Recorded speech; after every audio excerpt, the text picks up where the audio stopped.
tell you why. Well, it begins. Hi, welcome back. That's where it all starts. It always starts at breakfast. That's where it always turns to, goes to heck in a handbasket. All right, welcome back to the program. Well, while we're chatting about recipe tips for Thanksgiving, it is coming up. Are you brining the turkey this year? I'm gonna. Yeah. Because now, you know who has the best brine? Who? The best brine recipe of all time, I'm convinced, is Alton Brown. Alton Brown has the best brining because he does it with vegetable stock, and you do it the night before, and it's delicious. With the sugar, the salt, yeah, it's good stuff. Listen, if you're just tuning in for the first time, we do the program live from 5 until 7 p.m. Eastern at travelshowlive.tv, and the program really is here to help you with ideas on where to go and what to do and where to stay, and also those unique things that you kind of hear something about, and you're not quite sure. Maybe it's off the beaten path. Maybe it's a unique situation. How about visiting a penitentiary, a historic penitentiary? Even better. Yeah. That's why Sean Kelly is here. He's the program director out there. Hello, sir. Welcome to the program. Thank you so much, Eric. It's a pleasure to be here. Nice to have you here today. Explain a little bit about these tours. I think they're fascinating. Well, the Eastern State Penitentiary is an abandoned prison right in the heart of Philadelphia. It's a 180-year-old building, originally built on farmland, but what is now considered downtown Philadelphia.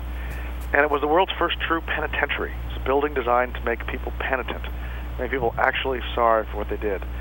And so the outside of the building looks like a castle with big, high stone towers and battlements, and the inside of the building looks like a church with high ceilings, arches, and sunlight, and was designed to be a place of spiritual reflection. They housed all the inmates in solitary confinement up until they abandoned that system in 1913, and then from 1913 until 1971, it ran as a modern big house prison with some inmates you might recognize, like Al Capone and Willie Sutton. And the prison finally closed in 1971. We opened it now to visitors, and we've done surprisingly little to the building. And so people really feel like they can explore this old abandoned building on their own. And there's still furniture in the cells. It's kind of, there's still, you know, you look up in the guard towers, and you can so easily imagine that there are still guards there looking down at you. It's a really eerie and surprisingly beautiful complex of buildings. How long is the tour, generally speaking? Well, we have an audio tour. It takes about 40 minutes. It's narrated by the actor Steve Buscemi. We also give guided tours on a whole series of subjects, and those are about an hour. So we find a typical visitor spends about 2 hours here. It's a big building. It's an 11-acre complex of buildings. Oh, wow. So it'll take you a full 2 hours if you want to see the whole place, right? If you want to see the whole place. I mean, we've designed it so if you want to, if you have 40 minutes, you can get the basic story, and the 40-minute audio tour takes you through two of the cell blocks, takes you to death row, takes you to the baseball diamond, the center surveillance hub. The building is set up like a wagon wheel, a star shape. So that center surveillance hub gives you the views down all of the cell blocks. Really an impressive view. Have there been movies shot there? We've had a few.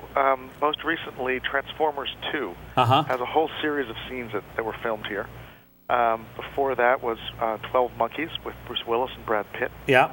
And there was even a movie shot here in the 40s when there were still prisoners here. So really? It's a really photogenic place.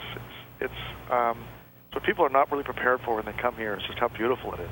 Yeah. And even when it was up and running with prisoners in it, it still made a pretty nifty backdrop for a movie. What's the cost of the tour? Tours are $12. That's it. And it includes everything that's on the site. So once you're on the property, you can take all the guided tours. There are 4 different subjects for the guided tours. There's also the audio tour. We have history exhibits. We just restored the synagogue. We have what we think is the first synagogue ever built in a prison. Oh, wow. And we restored that this year, and that's open now.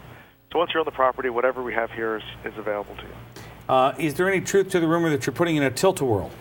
There is no truth to that, but a monorail is going to go around the outside wall. Oh, it was a monorail, not tilt-a-whirl. I just misread it. That's monorail. There you go. Well, come on, Sean. Now you know I can't help myself, but of course, the tilt-a-whirl and yogurt bar, of course, right? Absolutely. Frozen yogurt. Well, this is really a fascinating. I like the fact that it's $12. That's a you can you bring kids to it, or do they get scared?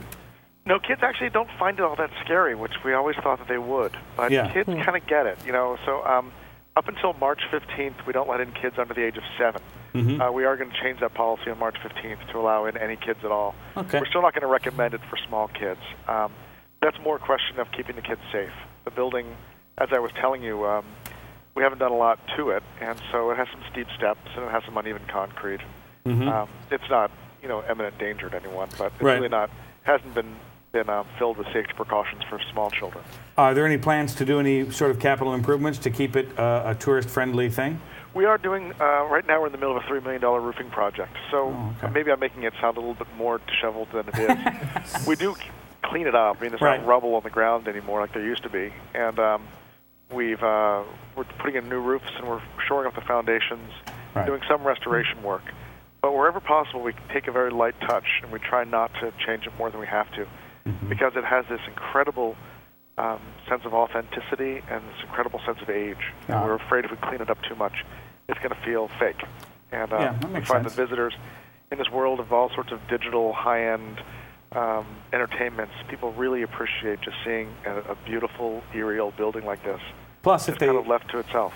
Right, and if they want to see a disaster, they can just stop by your office, or mine for that matter. My guess is, look at that. It's funny you should say that. I'm sitting in my office right now, and there are bullet holes in the windows.